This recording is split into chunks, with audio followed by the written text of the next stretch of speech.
ဒီကောင်လေးဟာရေကူးပြိုင်ပွဲတစ်ခုမှာပါဝင်ရှင်ပြိုင်နေတာပါဒါပေမဲ့သူကအလွန်လေးလံတဲ့ရေငုပ်ဝတ်စုံကြီးကိုဝတ်ထားလာကြောင်းလူတိုင်းကသူ့ကိုထူးဆန်းတယ်လို့ကြည်ပြကြပါတယ်ပြိုင်ပွဲစားတာနဲ့တခြားပြိုင်ပွဲဝင်တွေအားလုံးပင်လယ်ထဲကိုအမြန်ခုန်ချသွားကြပေမဲ့ဒီကောင်လေးကတော့အလွန်နေကွီးစွာလှုပ်ရှားနေပါတယ်တခြားသူတွေကရေမျက်နှာပင်ပေါ်မှာအရှိန်နဲ့ကူးခတ်နေချိန်မှာဒီကောင်လေးကတော့ရေအောက်ထဲမှာတက်တုံတက်တာလမ်းလျှောက်နေတာပါပြိုင်ပွဲအဆုံးမှာဒီကောင်လေးကပဲပထမရပြီးတပွဲလုံးကိုအနိုင်ရသွားတာကြောင့်လူတွေအားလုံးအံ့အားသင့်သွားကြပါတယ်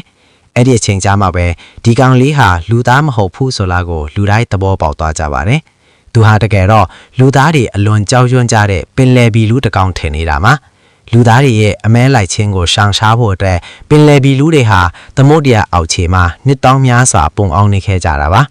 ဒီကောင်လေးရဲ့နာမည်ကတော့လူကာပါသူဟာငယ်စဉ်ကတည်းကပင်လယ်ပြင်ပကိုတစ်ခါမှမရောက်ဘူးပါဘူးဒါကြောင့်ပင်လယ်ပြင်ပကအရာရာတိုင်းဟာသူ့ကိုကြောက်ရွံ့စေသလိုစိတ်လှုပ်ရှားမှုကိုလည်းပေးစွမ်းနေပါတယ်ဒီနေ့မှာလူကာဟာရေအောက်ထဲမှာတေးဂီတာဆက်ဟောင်းတစ်ခုကိုတွေ့ရှိခဲ့ပြီးအလွန်ဝမ်းသာသွားပါလေအဲ့ဒီအချိန်မှာပဲရင်ငုပ်ဝတ်စုံဝတ်ထားပြီးလန်ကင်ထားတဲ့လူတစ်ယောက်ဟာသူ့ရှေ့မှာရုတ်တရက်ပေါ်လာပါတယ်သူ့ကိုမြင်တော့လူကာကကြောက်လန့်တကြားနဲ့အနားကကူတစ်ခုထဲမှာပုံနေလိုက်ပါတယ်လူသားတွေဟာအလွန်ဆိုးတယ်လို့လူတွေပြောတာကိုလူကာမှတ်မိနေတာကြောင့်အဲ့ဒီလူကသူ့ကိုအမဲလိုက်ဖို့လာတယ်လို့ထင်နေတာပါဒါပေမဲ့အဲ့ဒီလူကသူ့စီလာပြီးမျက်နှာဖုံးကိုချွတ်လိုက်တဲ့အခါမှာတော့အဲ့ဒီလူဟာလည်းပင်လယ်ဘီလူတစ်ကောင်ထင်နေတာကိုတွေ့လိုက်ရပါတယ်သူ့နာမည်ကတော့အယ်ဘာတိုပါအယ်ဘာတိုကလူကာကိုသူ့အကြောင်းတွေပြောပြပါတယ်အဲ့ဒီနောက်သူကတေးဂီတာဆက်ကိုကောက်ယူပြီးပင်လယ်မျက်နှာပြင်ပေါ်ကိုတက်သွားပါတယ်လူကလည်းသူ့နောက်ကလိုက်သွားခဲ့ပါတယ်ဒါပေမဲ့အယ်ဘာတိုကရေခဲကထွက်လာတာနဲ့လူသားအဖြစ်ကိုချက်ချင်းပြောင်းလဲသွားပါတယ်အဲ့ဒီနောက်အယ်ဘာတိုကလူကာကိုဆွဲကင်ပြီးရေထဲကနေဆွဲတင်လိုက်ပါတယ်အဲ့ဒီချိန်မှာပဲပင်လယ်ဘီလူတွေဟာရေထဲကထွက်လာတာနဲ့လူသားအဖြစ်ပြောင်းလဲသွားတယ်ဆိုတာကိုလူကာပထမဆုံးအကြိမ်သိရှိသွားခဲ့ပါတယ်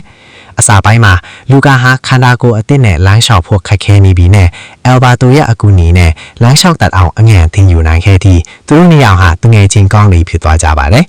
နောက်ပိုင်းမှာလူကာကအယ်ဘာတိုရဲ့အိမ်ကိုသွားလဲခဲ့ပါတယ်အဲ့ဒီမှာသူကအန်အားသင့်စရာကောင်းတဲ့အရာများစွာကိုတွေ့ခဲ့ရပါတယ်ပိုစတာတစ်ခုကိုလည်းသူမြင်သွားပါတယ်အဲ့ဒါကိုမော်တော်ဆိုင်ကယ်လို့ခေါ်ကြောင်းနဲ့ဒါကမင်းကိုဘယ်နေရာမဆိုပို့ဆောင်ပေးနိုင်ကြောင်းအယ်ဘာတိုကရှင်းပြပါတယ်လူကာကဒီအရာကိုအလွန်သဘောကျသွားတာကြောင့်သူတို့နှစ်ယောက်အတူတူမော်တော်ဆိုင်ကယ်ကစီးတီးဆောက်ခဲ့ကြပါတယ်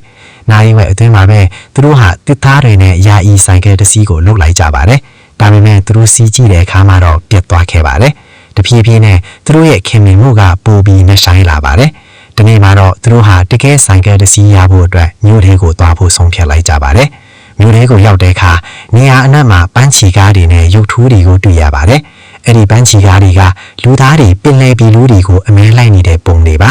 ဒါကိုမြင်တော့လူကာကအလွန်ကြောက်သွားပြီးချက်ချင်းပြန်ချင်နေပါတယ်အဲ့ဒီအချိန်မှာပဲသူ့ရဲ့အမြင်ကတကယ်မော်တော်ဆိုင်ကယ်တစ်စီးပေါ်ကိုကြာရောက်သွားပါတယ်အဲ့ဒီဆိုင်ကယ်ပိုင်းရှင်ကတော့မြို့ထဲမှာအနိုင်ကျင့်တဲ့ဆုံးလူထတဲ့အဲကိုလေးပါ